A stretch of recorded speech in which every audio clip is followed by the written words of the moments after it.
بسم الله الرحمن الرحيم إن الله وملائكته يصلون على النبي يا أيها الذين آمنوا صلوا عليه وسلموا تسليما اللهم صل على سيدنا ومولانا محمد وبارك وسلم صلاة وسلام عليك يا رسول الله صلى الله تعالى عليه وسلم. أعوذ بالله من الشيطان الرجيم بسم الله الرحمن الرحيم. قال رب فأنظرني إلى يوم يبعثون قال فإنك من المنظرين إلى يوم الوقت المعلوم. قال رب بما أغويتني لأزينن لهم في الأرض ولأغوينهم أجمعين إلا عبادك منهم المخلصين.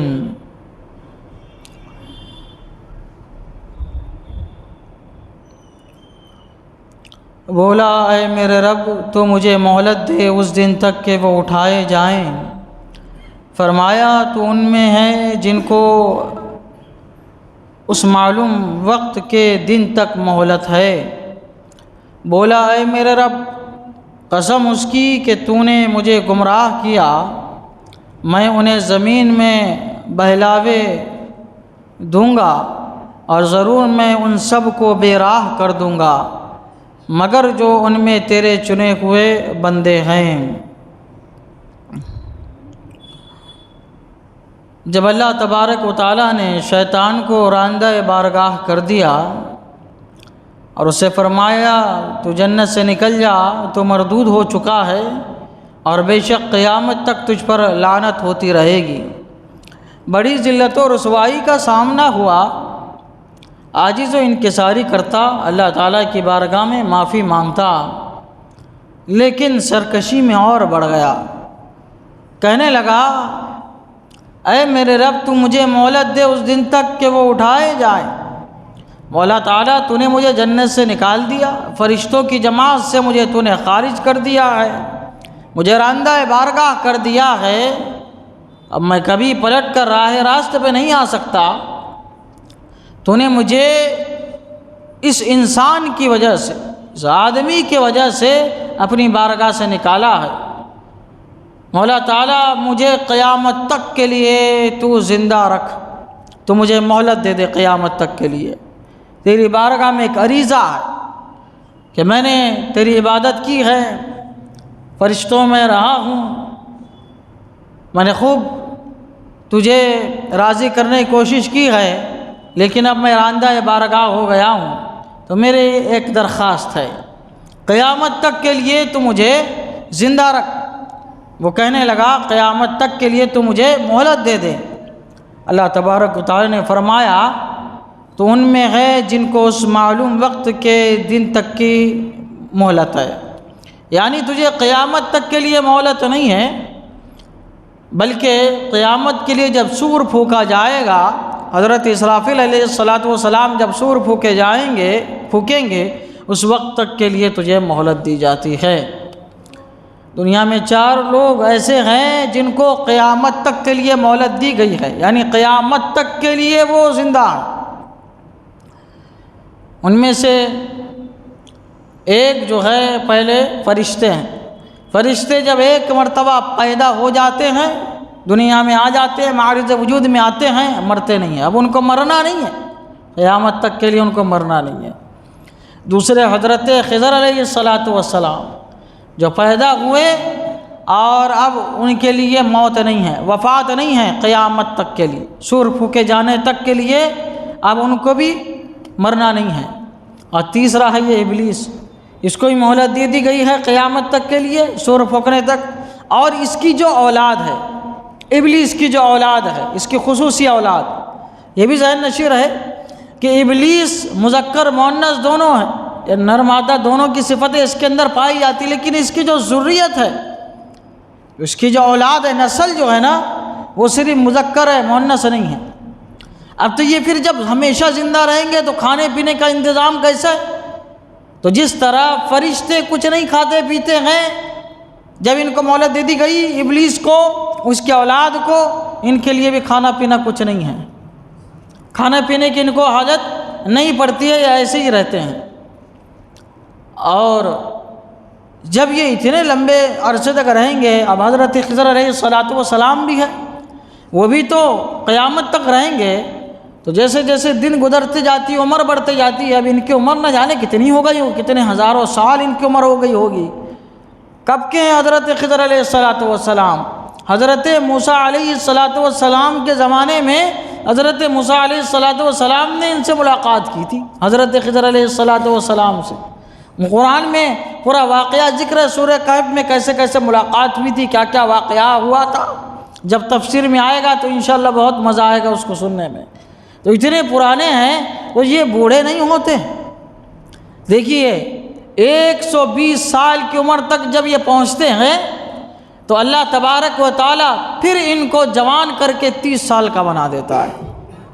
پھر یہ 120 سال کے بعد پھر سے 30 سال کے ہو جاتے ہیں، پھر جیسے 30 سال سے بڑھتے ہیں 120 سال ہوتے ہیں، پھر 30 سال کے ہو جاتے ہیں۔ اللہ تبارک و تعالیٰ ان کے حق میں جو ہے یہ فیصلہ فرماتا ہے۔ تو اس طرح یہ قیامت تک جو ہے رہیں گے، ورنہ آدمی بوڑھا ہو کے کمزور ہو جائے گا۔ تو اس لیے اللہ تبارک و تعالیٰ نے جب ان کو مہلت دی ہے تو یہ رہتے ہیں۔ یہ جو شیطان ابلیس سے میں نے بتایا جنات کی قسم میں سے ہے، لیکن جنات کا معاملہ الگ ہے۔ جنات یہ انسانوں کی طرح ہے، یہ پیدا ہوتے ہیں، جوان ہوتے ہیں، بوڑھے ہوتے ہیں، مرتے بھی ہیں، اور یہ کھاتے پیتے بھی ہیں، اور ان میں مسلمان کافر سب ہوتے ہیں۔ بلکہ جیسا انسانوں کا معاملہ ہے ویسے جنات کا معاملہ ہے۔ جنات میں جیسا مسلمانوں میں، اب آپ دیکھیے کافر بھی ہے، مشرک بھی ہے، مسلمان بھی ہے، یہودی بھی ہے، عیسائی بھی ہے، بدھسٹ بھی ہے، ہر قسم کے ماننے والے۔ اور پھر مسلمانوں میں جتنے فرقے ہمارے یہاں پائے جاتے ہیں، جناتوں میں ہی فرقے پائے جاتے ہیں، یعنی سنی بھی ہے، تبلیغی جماعت بھی ہے ان کے اندر، ہے نا، یہ اہل حدیث بھی ہے، سب خبیث سب ہے ان کے اندر۔ ان کے اندر بھی جو ہے یہ جماعتیں ہوتی، بالکل انسانوں کی طرح ہے۔ یہ صرف اتنا فرق ہے کہ ہم انسان ظاہراً نظر آتے ہیں، یہ نظر نہیں آتے، وہ اتنا جو ہے ان میں فرق ہے۔ اور ان کی عمریں لمبے ہوتی ہے، لمبی جو ہے ہوتی ہے، اور یہ کھاتے پیتے بھی ہے۔ ابلیس اور اس کی ذریت نہیں کھاتی پیتی، لیکن جنات یہ کھاتے پیتے ہیں۔ حضور صلی اللہ تعالیٰ علیہ وسلم نے کیا فرمایا؟ جب کہیں ہڈی دیکھو تو اس پہ پیشاب نہ کرو، یہ تمہارے جناتی بھائیوں کی غذا ہے۔ ان کی غذا کیا ہے جنات کی؟ یہ جو ہڈیاں رہتی ہے جو پھینک دیتے ہیں، تو جب ان کو بھوک لگتی ہے وہ ہڈیوں کے پاس جاتے ہیں، جو اٹھاتے ہیں اللہ کی طرف سے قدرتی طور پہ اس پہ گوشت چڑھ جاتا ہے، ان کے لیے وہی غذا ہے۔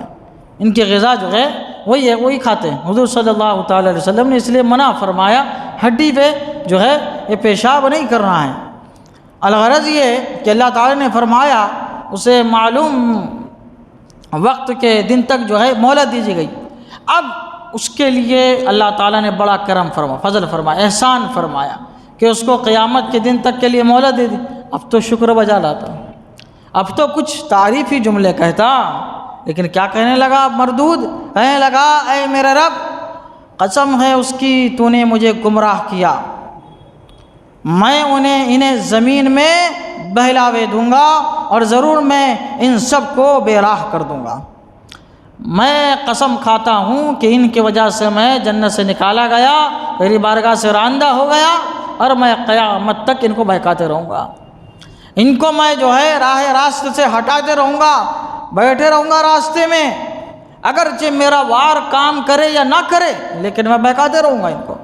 اب آپ دیکھیے انبیاء معصوم ہوتے ہیں، نبی سے گناہ سرزد ہو ہی نہیں سکتا، محال ہے، لیکن آپ نے بارہا سنا کہ جب حضرت ابراہیم علیہ السلام حضرت اسماعیل علیہ السلام کو اللہ کا حکم پا کے ذبح کرنے لے جا رہے تھے، بہکایا شیطان نے، کوشش کی، مطلب بہکانے کی کوشش کی، کہاں لے جا رہے ہو؟ اللہ کے حکم سے روکنے کی کوشش کی اس نے، 3 مرتبہ آپ نے پتھر مارا، زمین میں دھس گیا، ہے نا، رجم آپ نے کیا، زمین میں جو ہے وہ دھس گیا۔ اس کو وہ جانتا ہے کہ میرا داؤ ان پہ نہیں چلنے والا ہے، نہیں میرا داؤ کیا چلے گا، میں خود ذلیل و رسوا ہوں گا اگر ان کے پاس میں جاؤں گا، لیکن پھر بھی وہ کوشش کرتا ہے، اپنی کوشش وہ جتنی ہوتی ہے وہ کوشش بھرپور جو ہے وہ کرتا ہے۔ کہنے لگا کہ میں ان کے لیے زمین کو مزین کر دوں گا، دنیا کی چیزیں ان کے نظروں میں بھلی کر دوں گا، اور ان کو میں ان کے اوپر جو ہے دنیا کی چیزوں کو، دنیا کی چیزیں ان کے اوپر میں ڈھا دوں گا، یہ دنیا میں مست رہیں گے۔ اب ہمارا کیا ہے، دنیا میں ہے، ہم یہ سمجھتے ہیں کہ دنیا ہی سب کچھ ہے، دنیا میں لگے ہوئے ہیں، نماز کا خیال نہیں، حلال و حرام کا کوئی خیال نہیں، اللہ کے رضامندی اور ناراضگی کا کوئی خیال نہیں، بس ہم چلے جا رہے ہیں۔ پھر آخری وقت آتا ہے، پھر خیال آتا ہے کہ ہم نے دنیا میں کیا کیا، آخرت کے لیے کیا کمایا، کچھ نہیں کمایا، دنیا میں زندگی بسر کر دی، جب موت کا وقت قریب آتا ہے کچھ مہلت نہیں رہتی کچھ کرنے کی، بس یہی خیال میں اپنی زندگی گزار رہے ہیں ہم لوگ، اور آخری وقت میں پھر افسوس ہوتا ہے۔ لیکن مانا اس نے، کہنے لگا کہ میں تو بہکاؤں گا، الا عبادک منہم المخلصین، مگر جو ان میں تیرے چنے ہوئے بندے ہیں، مولا تعالیٰ جن پر تو خصوصی فضل و کرم فرمائے گا، جو خلوص و للہیت کے ساتھ کام کریں گے، تیرے احکام کے مطابق عمل کریں گے، مولا تبارک و تعالیٰ جو تیرے برگزیدہ بندے ہوں گے، میرا مکر اور میرا وسوسہ، میری چالاکی، میری مکاری ان پر نہیں چل سکے گی، میں ان کو نہیں بہکا سکوں گا۔ یہ اللہ تعالیٰ کے نیک بندے ہیں، انبیاء کرام اور اولیاء عظام علیہم رحمت و رضوان، یہ ان کو نہیں بہکا سکتا، ان کو رائے حق سے یہ نہیں ہٹا سکتا ہے، کوشش کرتا سب کے لیے ہے لیکن ہٹا نہیں سکتا، جن پر اللہ تعالیٰ نے خصوصی فضل و کرم فرمایا ان کو نہیں ہٹا سکتا ہے۔